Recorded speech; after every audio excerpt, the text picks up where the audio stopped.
ලෙන්ත කාලේ 4 වෙනි සතියේ බ්‍රහස්පතින්දා දවසේදී දෙවියන් වහන්සේ ඔබට කුමක්ද කියන්නේ? ක්‍රිස්තියානි ගීතිකා පොතේ 395 වෙනි ගීතිකාව.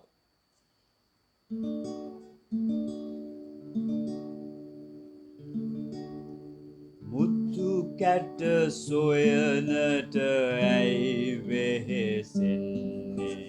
මුතු එක මුතු බව නොමැතිද දන්නේ? ලක්මව දියුණුව අප අතවන්නේ. කිතුතුම ගිය මග අපි යන්නේ.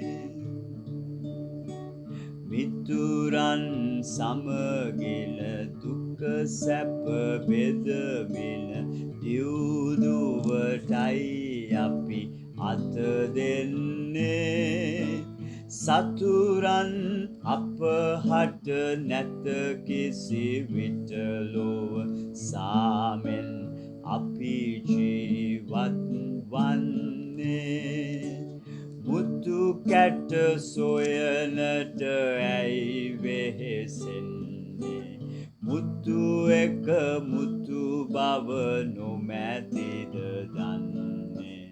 ලක්මව දියුණුව අප අතවන්නේ. කිතුතුම ගිය මග අපි යන්නේ. කිතුතුම ගිය මග අපි යන්නේ.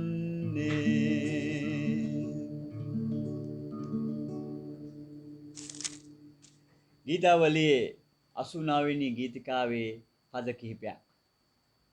සමිඳුනි ඔබේ තිරපෙම ගැන මම සදහටම ගයන්නෙමි. ඔබේ විශ්වාසවන්තකම පරපුරෙන් පරපුරට පවසන්නෙමි. ඔබේ තිරපෙම සදහටම පවතින බව මම ඒකාන්තයෙන්ම පිළිගනිමි. ඔබේ විශ්වාසවන්තකම අහස මෙන් තිරසර බව මම දනිමි. අහෝ සමිඳුනි ඔබ කරන අසිරිමත් ක්‍රියා ගැන අහස් තලය ගී ගයන්නේය. සුරලොව පිරිස් ඔබේ විශ්වාසවන්තකම ගැන ගීතිකා කරන්නෝය. ජේසුස් වහන්සේ අපට එකමුතු කමෙන් ගමනක් යන්න කිව්වා. ඉගැන්නුවා. වහන්සේ ඉගැන්නුවා විතරක් නෙමෙයි වහන්සේ කරලා පෙන්නුවා. අද ඒ ගීතිකාවේ මුතු කැට සොයනට ඇයි වෙහෙසෙන්නේ? මුතු එක මුතු බව නොමැතිද දන්නේ?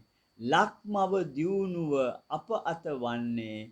කිතුතුම ගිය මග අප යන්නේ. තෙල් පෝලිම් ගහන වෙලාවේ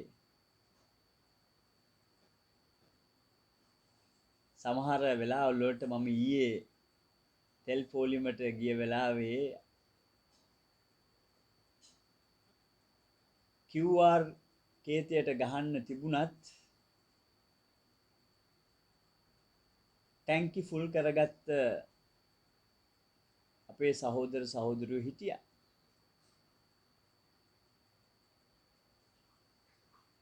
අර්බුදයක් තියෙන වෙලාවක අපි සාධාරණය ගැන කතා කරන මිනිස්සු කණ්ඩායමක් විදිහට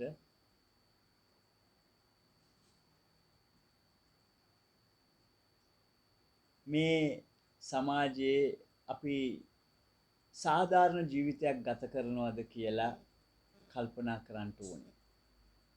පෞද්ගලිකව කල්පනා කරන්න ඕනේ කියලා මං හිතන්නේ.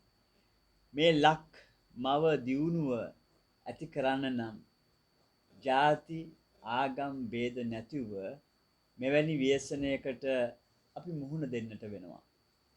අනික් කෙනා ගැන හිතලා අනික් සහෝදරයා සහෝදරිය ගැන හිතලා වැඩ කරන්න ඕනේ කියන කාරණාව මේ ගීතිකාව තුළ අපි අත්දකිනවා අපිට පේනවා. එනිසා ප්‍රේමවන්ත අයවරුනි මේ චතාරිකයේදී උන්වහන්සේ ආරාධනා කරන්නේ ආදරය කරන්නමයි.